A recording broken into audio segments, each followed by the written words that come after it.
Ladies and gentlemen, good evening. Did I speak or say any word before I started? But yet, you're talking, you're listening, you're interacting. So there was a communication between us, right? I would like to ask a question. Does anyone among you know how to speak? Yes. Please raise your hands. Does anyone among you can come up the stage and speak? Please raise your hands. If you have an audience in a stadium having 70,000 people and you can still speak and communicate what you want to say properly, please raise your hands. One. Okay, that's fine. Let me first of all identify the body language that you have observed just a while ago.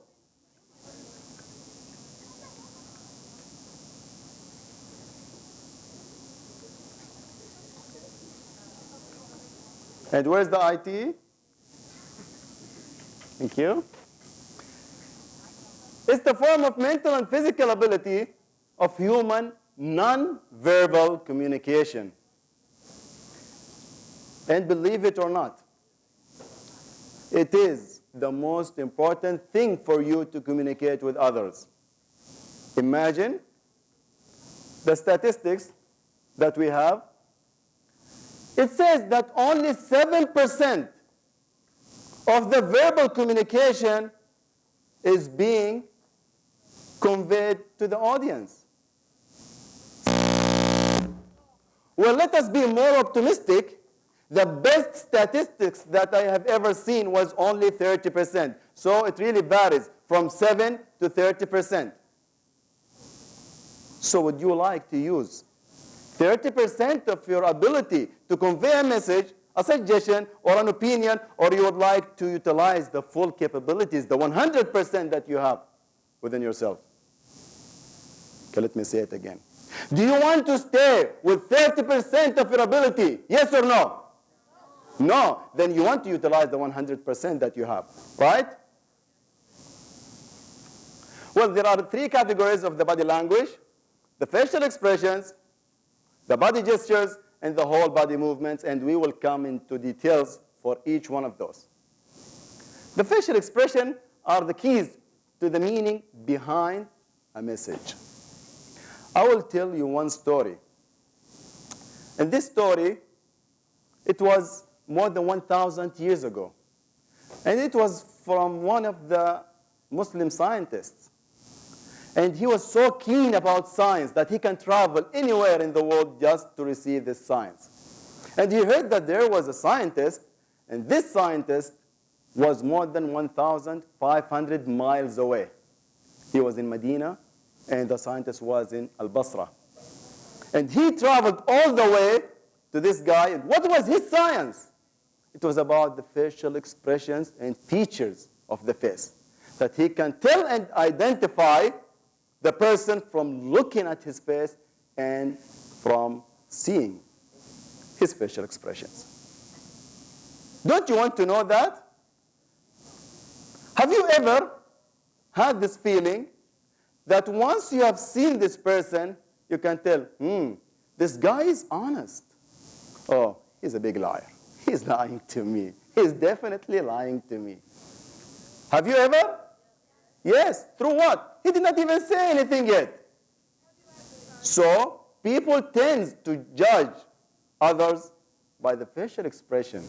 Even if you want to speak in front of an audience, the first thing that an audience would like to see is the face. And the facial expression is that anything that moves within the face. And the most important one is the eye contact. Why? Because, well, you can say that depending on the culture. Some of the cultures will say that looking at the eye is a sign of respect. Some others would say looking at the eye is disrespect. Well, I remember when I was a little kid, my father used to tell me, do not look to my eyes when you're talking to me. So it was always like this until he will finish or I will finish saying what I'm saying, right? Now my kids, never did they do that. It's direct to the eyes. So once your culture says that looking at the eyes is a respect, then it's a sign of respect. And only if you are ashamed of what you have done, this is the time when you look to the floor. Don't you agree with that? Good. As we have said, the most important thing is the eye contact. And it gives a personal respect. Just imagine if you have a group of audience like this. Everyone in the audience would like to feel that you're talking to him, right?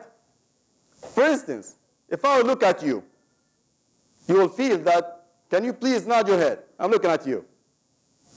Yes. How many people nodded there? Around 12 or 13 people, and I was only looking at one. So, depending on the group that you're having, if you look at a certain group, everyone in that group would feel that you're talking to him directly. And it is a sign of respect. If you will have like a U-shaped audience, you will have 3 segments: the left, the middle, the right. If you will look at the left side, and you will state what you want to state. After you will conclude, you will move to the next segment. You will state what you want to state, conclude, move to the next segment, and by this you will be covering the whole audience. If you have round tables audience, you would be looking at each table for a couple of seconds, and then move on to the next ones. But I really cannot see the ones up front because of the light, so please forgive me.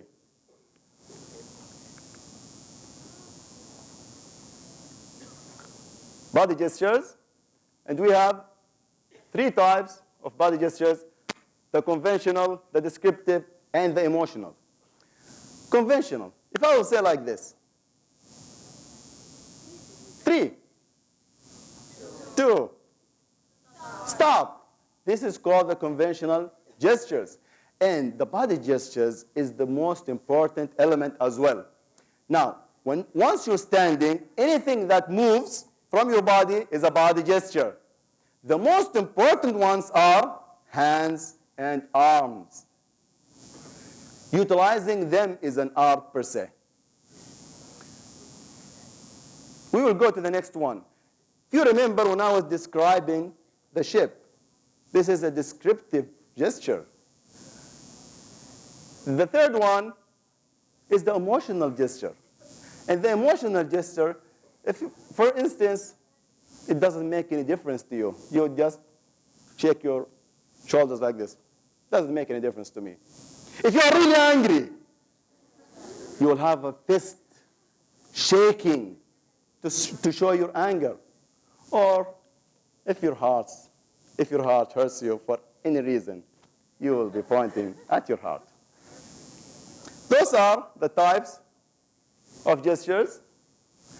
Now, the whole body movement.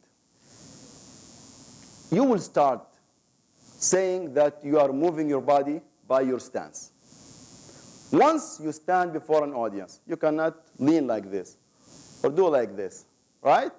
Or even show that you are not really enthusiastic about what you're saying, right? But once you want to move, it should be a purposeful move. You don't move unless there is a need for that move. For instance, this large audience, if I want to speak to that group, and I don't want them to be having the phones as they were doing before and making calls, I will just move here so they will feel that, oh my God, he is talking to us. And he has seen that we were talking to the phone 3 or 4 times. So the stance is a very important thing. The movement is another important thing as well. And it has to be relaxed and balanced. So, if you are doing like that, or if you are even playing with the keychains, or if you're a female and you're playing with your jewelry as well. So this is a sign of nervousness. And believe it or not, no one that speaks in front of an audience doesn't feel the nervousness. But it's the power to convert that nervousness into power, into energy. This energy can be utilized through your body gestures.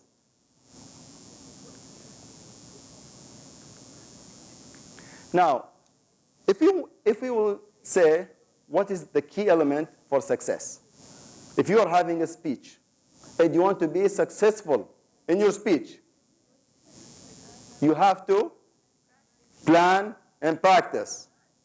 Plan and practice.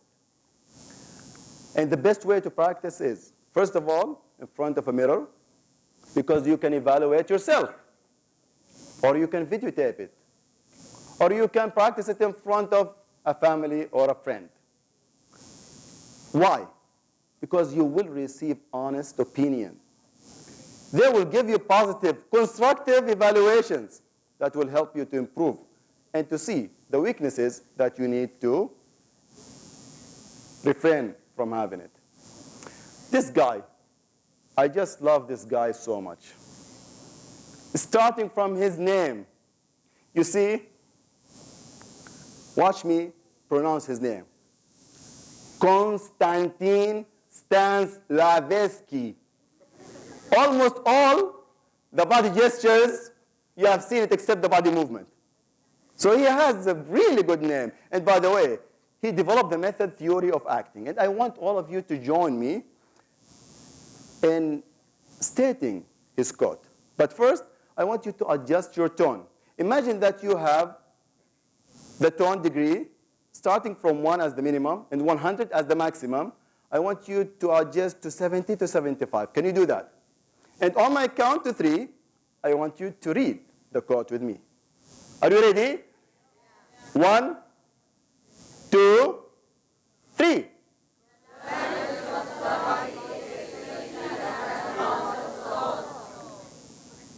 Thank you. Who knows Barack Obama? Wow. Of course, everyone knows him, right?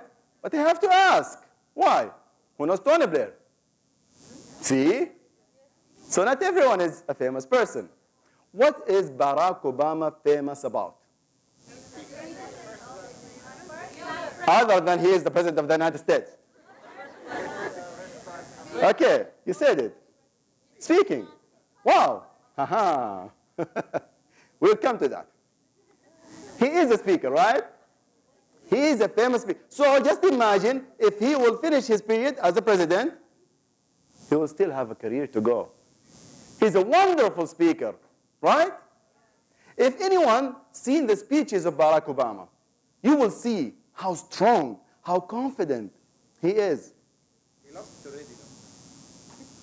To some extent, politically, we'll not talk about that. Once he speaks, you cannot stop listening to him. Why?